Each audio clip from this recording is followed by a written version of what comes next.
केंद्रीय चुनाव समिति की बैठक हुई। बैठक में असम और पश्चिम बंगाल के उम्मीदवारों के नाम तय करने को लेकर मंथन हुआ। असम विधानसभा चुनाव के लिए बीजेपी गठबंधन में सीटों पर सहमति बन गई है। बीजेपी 92, असम गण परिषद 26 और यूनाइटेड पीपुल्स पार्टी लिबरल 8 सीटों पर चुनाव लड़ेगी। इससे पहले भारतीय जनता पार्टी के राष्ट्रीय अध्यक्ष जेपी नड्डा के आवास पर बंगाल बीजेपी कोर कमेटी की बैठक हुई। इस बैठक में बंगाल चुनाव के पहले और दूसरे फेज के उम्मीदवारों पर चर्चा की गई। बंगाल चुनाव के लिए आज जारी होगी टीएमसी के प्रत्याशियों की लिस्ट। एक साथ सभी उम्मीदवारों के सामने आएंगे नाम। ममता बनर्जी ने गुरुवार को विधानसभा चुनाव में नंदीग्राम से उतरने का ऐलान किया। तृणमूल से बीजेपी में गए शुभेंदु अधिकारी नंदीग्राम से ही विधायक हैं। केरल विधानसभा चुनाव में बीजेपी के मुख्यमंत्री उम्मीदवार मेट्रोमैन ई श्रीधरन होंगे या नहीं, इस पर सस्पेंस बढ़ गया है। केंद्रीय मंत्री वी मुरलीधरन ने कहा है कि पार्टी ने अभी मुख्यमंत्री उम्मीदवार को लेकर फैसला नहीं लिया है। विधानसभा में सीएम अशोक गहलोत बजट बहस पर जवाब दिया। उन्होंने कहा है कि जो हम कहते हैं वो करके दिखाते हैं। हम बजट को अमली जामा पहनाने में मैं उसी दिन से लग गया था जिस दिन बजट पेश किया गया था। आंदोलनजीवी वाले बयान पर भी सीएम गहलोत ने इशारों में हमला बोला। सीएम ने कहा कि किसानों के लिए आंदोलनजीवी कहा गया तो पुनिया जी हम आपको चिरंजीवी कहेंगे। बजट पर जवाब देते हुए सीएम गहलोत ने कई घोषणाएं की। सीएम ने स्वास्थ्य सेवाओं को मजबूत करने का ऐलान किया। प्रदेश के विभिन्न ब्लॉक्स में प्राथमिक स्वास्थ्य केंद्रों की स्थापना होगी तो वहीं पीसीएच को सीएससी में तब्दील किया जाएगा। इसके साथ ही सीएम गहलोत ने केंद्र पर निशाना साधते हुए कहा कि हम अपने अधिकार के तहत केंद्र सरकार से सहायता मांग रहे हैं। जीएसटी का राज्यांश हमारा हक है। इसके साथ ही सीएम गहलोत ने केंद्र सरकार पर हिटलरशाही का आरोप लगाया। सीएम ने पूछा कि हिटलरशाही राजस्थान में है या कि दिल्ली में है। सीबीआई ईडी जुडिशरी का दुरुपयोग हो रहा है, कुछ कसर बाकी रह गई है क्या? विधानसभा में बजट पर अंतिम बहस में नेता प्रतिपक्ष गुलाबचंद कटारिया ने कहा कि सरकार गुमराह करके अपना काम पूरा कर रही है। उधार लो, घी पियो, मस्त रहो। इसके साथ ही नेता प्रतिपक्ष ने रोजगार के मुद्दे पर भी सरकार पर सवाल उठाए। उन्होंने कहा कि युवाओं को नौकरी देने के मामले में सरकार ने खूब तालियां बजाई, पर क्या युवाओं को नौकरी सरकार ने दी है जितनी घोषणाएं की है?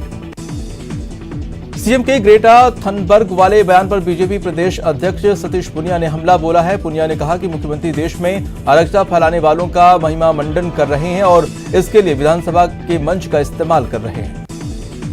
राजस्थान में जुआ खेलने और ऑनलाइन सट्टेबाजी पर अब जेल होगी। सरकार जल्द ही राजस्थान पब्लिक गैम्बलिंग विधेयक 2021 लेकर आ रही है।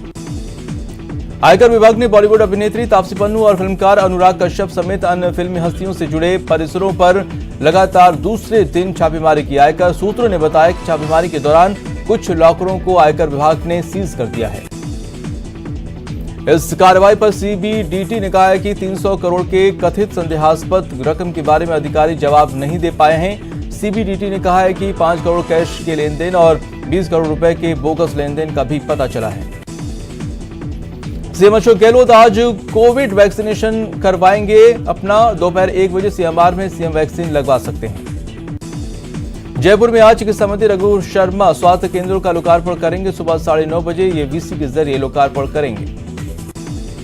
सुप्रीम कोर्ट ने कहा है कि ओटीटी प्लेटफॉर्म्स पर जो भी कंटेंट दिखाया जाता है उसकी स्क्रीनिंग होनी चाहिए, क्योंकि कुछ प्लेटफॉर्म्स पर तो पोर्नोग्राफी भी दिखाई जा रही है।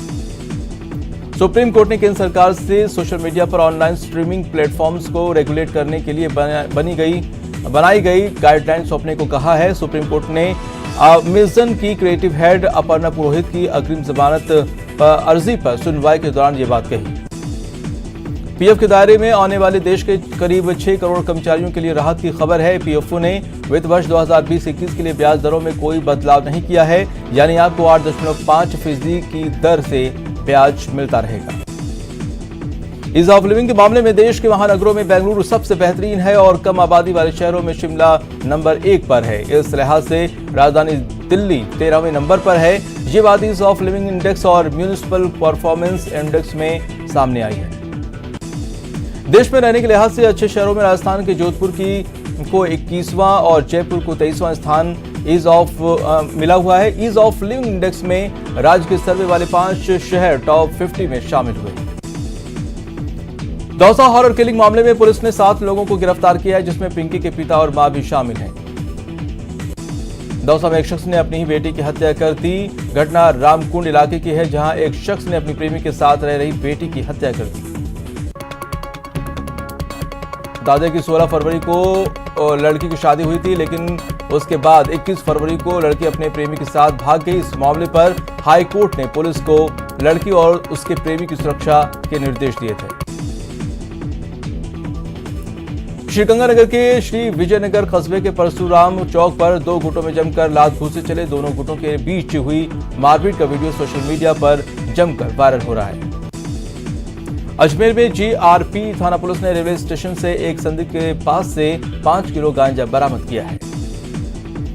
झालावाड़ में पुलिस नशे पर नकेल कसने के लिए 3 जगहों पर कार्रवाई की। इस दौरान महिला सहित 7 स्मैक तस्करों को गिरफ्तार किया है। कुल 25 ग्राम स्मैक भी बरामद हुए हैं। जैसलमेर में पुलिस ने अवैध हथियारों की तस्करी के खिलाफ कार्रवाई करते हुए एक आरोपी को गिरफ्तार किया है। आरोपी के पास से एक देसी कट्टा भी बरामद हुआ है। करौली में नगर परिषद के पूर्व सभापति राजा राम गुर्जर को कोर्ट ने 16 मार्च तक न्यायिक अभिरक्षा में भेजने के आदेश दिए हैं। अब सुनवाई के लिए पुनः रिवीजन याचिका जिला एवं सत्र न्यायाधीश के समक्ष पेश की जाएगी। अजमेर जिले की किशनगढ़ पुलिस ने बीसलपुर पाइपलाइन योजना के लाखों रुपए के पाइप चोरी मामले में 4 आरोपियों को गिरफ्तार किया है। आरोपियों के कब्जे से 17 क्विंटल वजनी पाइप के टुकड़े और एक गाड़ी बरामद की गई है।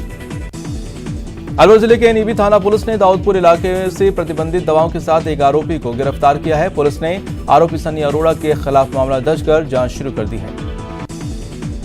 अजमेर पुलिस ने ट्रेडमार्क के नकली स्टिकर लगाकर कूलर बेचने वाले को गिरफ्तार किया है। इसके पास से 715 कूलर हैं और 1000 से ज्यादा ट्रेडमार्क के नकली स्टिकर बरामद हुए हैं। झुंझुनू शहर के फुटला बाजार में गुरुवार को चाय की दुकान पर हुए झगड़े में एक व्यक्ति ने दूसरे व्यक्ति को कुल्हाड़ी से घायल कर दिया। जोधपुर में यूनिपोल लगाते हुए समयकरण से हुई युवक की मौत के बाद धान का महासभा की ओर से जिला कलेक्टर को ज्ञापन सौंपकर पीड़ित के परिवार के लिए मुआवजे की मांग की गई। चूरू में बिजली कर्मी से मारपीट का मामला सामने आया है। 2 युवकों ने बिजली न ठीक करने पर कर्मी को लाठी और सरियों से मारा। चूरू में 5 फरवरी को हुए हत्याकांड के बाद दहशत का माहौल है। राजगढ़ के पूर्व विधायक मनोज न्यागली ने अपनी जान को खतरा बताते हुए सुरक्षा व्यवस्था बढ़ाने की मांग की। कोटा के दाएं मुख्य नगर में शव मिलने से सनसनी फैल गई। पुलिस ने गोताखोरों की मदद से शव को बाहर निकाला। श्रीगंगानगर में एक टेम्पो चालक से लूट का मामला सामने आया है। लिफ्ट मांगकर टेम्पो में बैठे 2 युवकों ने चालक को बंधक बनाकर 1,58,000 रुपए और टेम्पो लेकर फरार हो गए। अजमेर पुलिस ने अवैध सट्टे के खिलाफ कार्रवाई करते हुए 2 सटोरियों को गिरफ्तार किया है, जिनके कब्जे से करीब 3,000 की नकदी भी बरामद हुई है। साथ ही सट्टे की पर्चियां भी बरामद हुई। चूरू के रतनगढ़ में 3 तलाक का मामला सामने आया है। महिला ने 6 लोगों के खिलाफ मामला दर्ज कराया है। टोंक पुलिस ने बाइक चोर गिरोह का खुलासा करते हुए 2 चोरों को गिरफ्तार किया है। आरोपियों के पास से चोरी की बाइक भी बरामद हुई है। श्रीगंगानगर में व्यवसायी पर हुए जानलेवा हमले के मामले में 4 हमलावर युवकों ने सरेंडर कर दिया है। पुलिस ने चारों युवकों को गिरफ्तार कर उनसे अन्य हमलावर युवकों के बारे में पूछताछ शुरू कर दी है। कोटा में घर में घुसकर नाबालिग से दुष्कर्म के मामले में आरोपी को आजीवन कारावास और 20,000 रुपए के जुर्माने की सजा से दंडित किया गया है। कोटा संभाग के एमबीएस अस्पताल में आजकल जेब कतरों और चोरों का आतंक छाया हुआ है। लोगों ने पुलिस पर लापरवाही के आरोप लगाए हैं। कोटा के जेके लोन अस्पताल में जोरदार हंगामा हुआ। अस्पताल में पुलिस और पब्लिक में भिड़ंत हो गई। सारा मामला काउंटर से अवैध वसूली को लेकर हुआ। राजधानी जयपुर में आज 3 अलग अलग जगहों पर जेडीए के प्रवर्तन दस्ता ने अवैध निर्माण के खिलाफ कार्रवाई की। प्रतापगढ़ के अस्पतालों में नवजात की चोरी की घटनाओं को देखते हुए अस्पताल में भी सख्ती शुरू कर दी गई है। इसके तहत जिला अस्पताल परिसर में किसी भी प्राइवेट एम्बुलेंस को खड़े रहने का आदेश नहीं है। कुवारिया थाना क्षेत्र के मंडफिया की भागल में एक कार ने बाइक को चपेट में ले लिया। इस हादसे में दोनों बाइक सवारों की मौके पर ही मौत हो गई। श्रीगंगानगर के कोटा चौक पर बाइक और दूध से भरे पिकअप में टक्कर हो गई। हादसे के बाद सड़क पर दूध बिखर गया। जैसलमेर के लाठी में कार और ऊंट की टक्कर हो गई। इस हादसे में कार सवार 2 लोग घायल हो गए। फिलहाल रुकते हैं छोटे से ब्रेक के लिए। ब्रेक के बाद आपका स्वागत है। कुछ और अहम खबरें फटाफट अंदाज में। चूरू के सुजानगढ़ उपखंड कार्यालय पर धरना लगातार 79वें दिन भी जारी रहा। धरने पर केंद्र सरकार के खिलाफ नारेबाजी कर तीनों कृषि कानून को वापस ले जाने की मांग की।